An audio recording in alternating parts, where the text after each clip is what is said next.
Right then guys, Gaffed is back with the explanation and build tutorial to Insta Change. It's a very simple gimmick to build. It is this King of Hearts. It is in fact two King of Hearts attached together with elastic thread, and they are both on a red back. I have coated this king with roughing balm so that when I get my other king, which is here, when I place a card in between, which is obviously from a different coloured back, this card will stick to this king, so when I spread I will show the red card and not its actual colour. So when you spread you will show the other king, the gimmick king, because it will be attached with the roughing balm. Now what I did find is I coated the whole face of this card with roughing balm, which was a bit of a mistake, because when you come to do the final reveal at the end, it was sticking to the card look. So I had to put a slight sort of crimp in this king so this blue card would detach enough that you could see it in performance. Like that. So what I would suggest doing this time is just put a bit of roughing balm down the one side, the side that you're going to apply the pressure to. You obviously do need a card from a different coloured back, and just as a convincer I used a double back card with a bit of roughing balm down this one side. We'll come to this in a minute, but we'll just show you how to build the gimmick. It is very simple. You are going to take your cards, you're going to get two picture cards of the same value, just because you can hide the thread in the border of the picture card. What I always do, I get a bit of insulation tape. Now I use insulation tape because it's easy to get off the cards. Normal sellotape is sometimes quite awkward to get off. So I'm going to put some tape down these sides and stick these cards together. This is just so I know these cards are perfectly lined up, so that when I put that thread through they will look like one card basically. So you've got these cards, and you're going to obviously need some invisible elastic thread. This is called prym knitting in elastic. It is about £3 or £4 for 200 metre spool of invisible elastic thread. This is the same stuff that all magicians use, but it's a fraction of the price. Very strong, very thin, very elastic. Now to save time I've already threaded my needle, and I'm going to puncture some holes, these two top corners and these two bottom corners. Now it is quite hard to get the needle through the two cards, so I'm just going to use my pen to push it through, which isn't that good an idea. So we've got a hole there,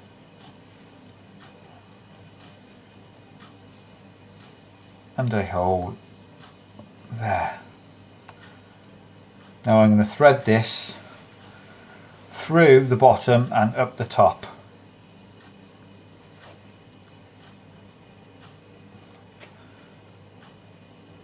So find the hole. God, I can't even see. I can see the hole. Where's the hole, Gaffer? Just there. So we're going to push that through, and I'm going to go back through the face this way, just so the knot's on the back. Now I've made this elastic a lot longer than it needs to be, so that I wouldn't have to thread the needle again. So if I cut that off about there,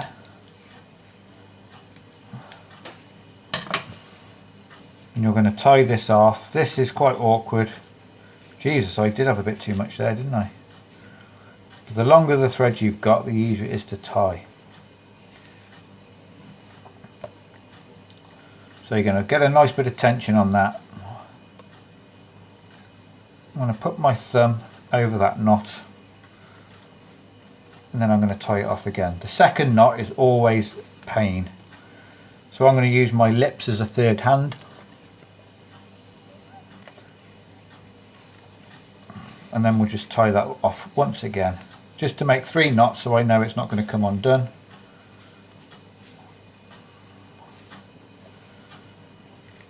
And we'll cut the excess off.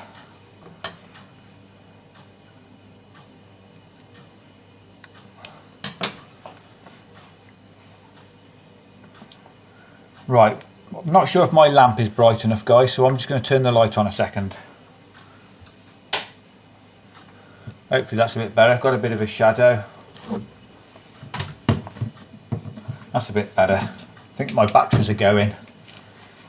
So we're just going to do the same on the other side now. So we're going to puncture a hole through this corner.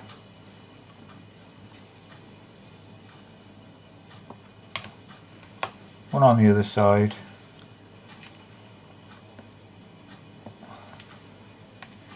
Now I'm going to go through the back of the card.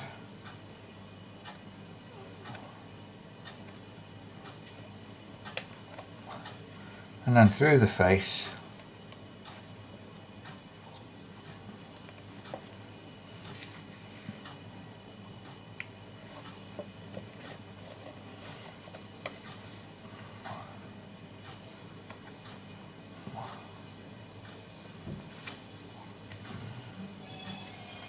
And then tie this one off.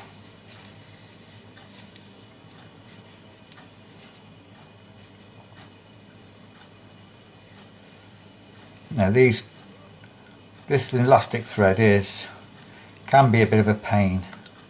So I'm going to get some tension. I'm going to put my thumb just where the knot is and then just put another knot in. Like I say, I'm going to use my lips to grab hold of that bit. And then we'll tie one more knot just to make sure. And then we'll cut the excess off.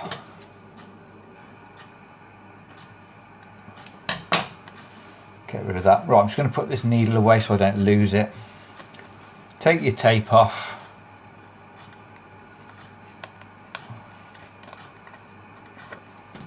And we should be almost done. So that's it. Perfect. It will spring back and look like one card from both sides. Now I'm going to get my good old roughing stick, and this time I think I'm just going to rough the one side of the card. The only thing with just roughing the one side of the card is you've got to remember the orientation of the card, because it's only going to be down the one side. So I'm just going to move my mat a minute because I need a firm surface to rub it off on. And I did have a bit of information today that somebody said that beeswax works perfectly well for a roughing balm. So try beeswax. I don't know whether it works or it doesn't. I've had this information from a reliable source, Alex Hobbs. Cheers, buddy. So we've got roughing balm on this card now. We will just check it. Oh, I do need another jack, don't I? I need the jack of spades. I did think I had a jack of spades. There we go. So you're going to be in this position. You've got the 2 jacks. You're not going to show the back of this card, but we'll put your card between the 2 jacks. Now I know the rough's this side, so I'm going to have to turn it over like this. And we can spread this, unspread this, and show your card between the 2 jacks, and let's see if it will separate. Separated, lovely. So right, let's get into the trick itself. The only problem with having roughing balm and a bit of elastic on this card will hide in the deck, so I had to have that on the face. The other jack can go anywhere. This 7 here was hidden with this double backer. Right, let me sort this out. Get all this out of the way. This double backer has some roughing balm somewhere here, on this side here. So, and because it was on this side, when I went through the deck like this, you would not see that blue face. So I'm going to put this card a third of the way down the deck. I know it's about a third of the way down. Right, let me show you how the trick works. Right, let me just show you something crazy. I'm just going to take a couple of cards out, some helper cards. So I think we'll use the 2 black jacks. So you can fetch this card out. Now this has got a bit of thread on it, so it wants to stick to this card, so be wary of that. You shouldn't be able to see anything. And we're just going to fetch out the other black jack. These 2 cards are going to help me out in a minute. Now there's no rough on the back of this card or on this one, so you can, these are quite free like this. Just got to remember where the rough is on this card. It's down this side, so remember where it is. And we just need a card selected. You can choose any card. Now in the real world you would have to force that card, but on a video I can say call out stop, and I can stop because I can go through and I can feel where that thick card is. This is the thick card. You could easily have this on top, do one of these and show them the 7 of hearts. Now because you've got that roughing balm just on this side, it will push over as 1 card, but when you turn it over it will push off here as 1 card. There's no roughing balm on this side, so this will be the double facer. But how I did it, I had this card hidden. I'm going to go through, call out stop for me anytime you like. Right here, take this card out and show the 7 of hearts. You could get them to sign this card, that would be good. You're going to be able to easily push this off. Don't turn it over because it's blue. Put these aside and then say we're going to place this card between the 2 jacks. Remember your rough's down this side now, so you're going to have to rotate this round. Or if it's that side, you can do this, can't you? Depending on which way you want to do it. But you're going to push on this side, and then underneath you're going to apply a bit of pressure and squeeze that across. So you should be able to see we've got 2, 3 red cards. Your card is in the middle. Watch your card as it turns blue. So that's how it works, guys. You've got this gimmick card with a bit of rough and balm here, so that when this blue card is face up, you can show it in the deck. Red card, the 7 of hearts. That's what I'm talking about. Look, see, it didn't fly out from underneath, so that's the only issue. So we're going to show the 7 is between the 2 jacks. Turn it over, push off, apply a bit of pressure, pull across and show the 7. And it will turn blue. I do hope that tutorial was clear enough, guys. Sorry about the lighting issue. But one more thing. I'm going to write a 3-digit number on this paper. You're not going to see it.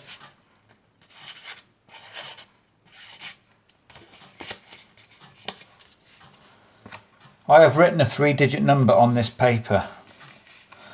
I'm going to write my name, Pete, and the date is, I ain't got a clue what the date is. It is Wednesday. Take a good look at what that looks like. I have written a 3-digit number inside this cardboard. Whoever in the comments gets closest to this 3-digit number, I'll stick this in the post. I've just built it. I'll whack it in the post for you. Why not? So there's a 3-digit number in here. Write down a 3-digit number in a comment on this video, and whoever gets closest to it will win it. And I'll show you what the number is. And I want you to verify. I'm not going to just write a number to suit whoever gets the right number. Check this out. The number's in there. It all look the same. So comment, subscribe, like, guys, and good luck all. Cheers.